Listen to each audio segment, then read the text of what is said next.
Computer-generated imagery, also known as CGI, has been an astonishing accomplishment. It helps us view the incredible and magnificent fantasies in movies, shows, or even video games. It has become an ultimate tool to basically make anything come true. The first Iron Man movie, for example, succeeded that, and of course, it launched a full era that we desperately want to forget, known as the Marvel Cinematic Universe, filled with spectacular wonders that later became lazier and lazier.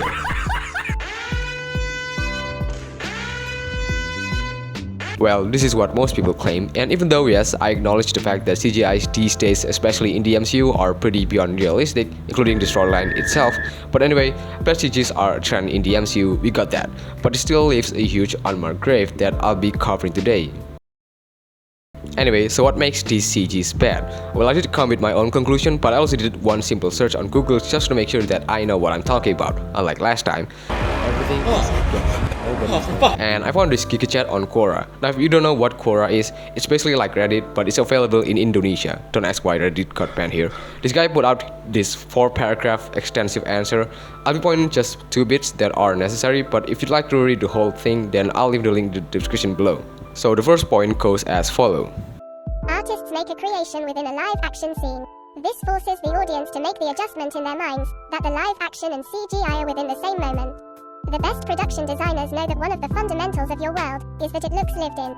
Now the second point is, if an artist creates a CGI that is a monster with red skin, 6 arms and a face with 12 tiny eyes, no ears and no hair but 1 large claw for a mouth, and they called it a blonken. It looks exactly like a blonken to the finest detail.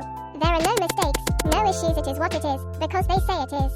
However, if an artist is recreating a human face, albeit a real person or fictional, audiences will be the judge as to whether this rendering looks like that person or human at all.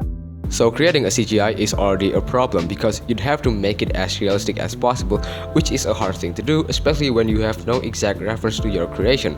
And I also like to bring you another perspective, and that is, does it matter? Does bad CG actually matter when the story or the lore is just bad? And I asked this question to God forbid Discord, and surprisingly a lot of people answered the considered case. But among these answers, this one is the one that I absolutely agree on. A good story with great writing can be better than a bunch of VFX show-offs. So it's really not about the CG that was viewed as a bigger problem, but it's the story, the core of the masterpiece, of imagination, people, events. It's the only thing that make movies or shows really sells.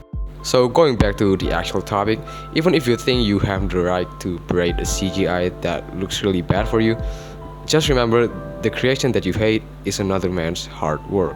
Unless it does look really bad in most cases, alright.